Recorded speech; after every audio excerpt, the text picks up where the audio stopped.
பாவத்தின் நகோரத்தை பார், பாதகத்தின் முடிவினை பார். பாவத்தின் நகோரத்தை பார், பாதகத்தின் முடிவினை பார்.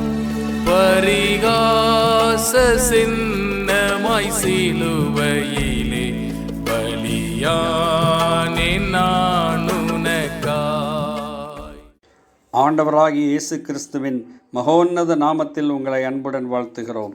பரிசுத்த வேதாகமத்தில் மத்தேயு எழுதின சுவிசேஷம் 12ஆம் அதிகாரம் 42ஆம் வசனத்தில் இவ்வாறு வாசிக்கிறோம். தென் தேசத்து ராஜஸ்திரீ பூமியின் எல்லைகளில் இருந்து சாலமோனுடைய ஞானத்தை கேட்க வந்தாள். இதோ சாலமோனிலும் பெரியவர் இங்கே இருக்கிறார்.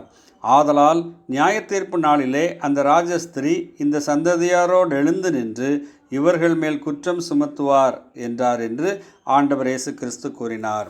இந்த வசனத்தில் ஆண்டவர் இயேசு கிறிஸ்து தம்மை சாலமோனிலும் பெரியவர் என்று சுட்டி காட்டுகிறார். இதற்கான காரணங்களை பார்ப்போம். சாலமோன் சிறந்த ஞானியாக இருந்தான். தேவன் தாமே சாலமோனின் ஜெபத்தை கேட்டு இஸ்ரவேல் ஜனங்களை நியாயம் தீர்க்க சாலமோனுக்கு சிறந்த ஞானத்தை கொடுத்தார். ஆனால் ஆண்டவர் இயேசு கிறிஸ்துவோ தேவனுடைய புத்திரன் ஆவார். தேவனுடைய ஞானம், அறிவு, புத்தி எல்லாம் அவரிலே வெளிப்படுகிறது. ஆகவே அவர் சாலமோனிலும் சிறந்தவர். இரண்டாவதாக, சாலமோனின் ஞானத்தை காண வெகு தூரம் பிரயாணம் செய்து தென் தேசத்து ராணி இஸ்ரவேல் தேசம் வந்தாள். ஆனால் ஆண்டவர் இயேசு கிறிஸ்துவோ மனுக்குலம் முழுவதற்குமான பாவபாரத்தை தானே ஏற்றுக்கொண்டு தம்மைத்தாமே கல்வாரி சிலுவையில் பலியாக ஈந்து மரித்தோரிலிருந்து 3ஆம் நாள் உயிரோடு எழுந்து இரட்சிப்பின் வழியை உண்டாக்கினார். அவரை காண வருகிறவர்கள் இந்த இரட்சிப்பின் வழியிலே வர அவர் அழைக்கிறவராக இருக்கிறார்.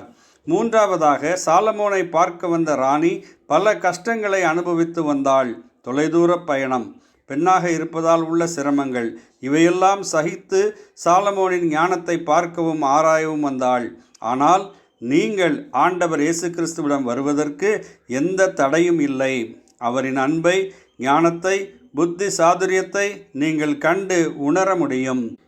நியாயத்தீர்ப்பின் நாளில் இந்த ஆண்டவரை ஏற்றுக்கொள்ளாதவர்கள் மீது தென் தேசத்து ராஜஸ்திரியாகிய அந்த ராணி குற்றம் சுமத்துவாள் என்று ஆண்டவர் கூறுகிறார்.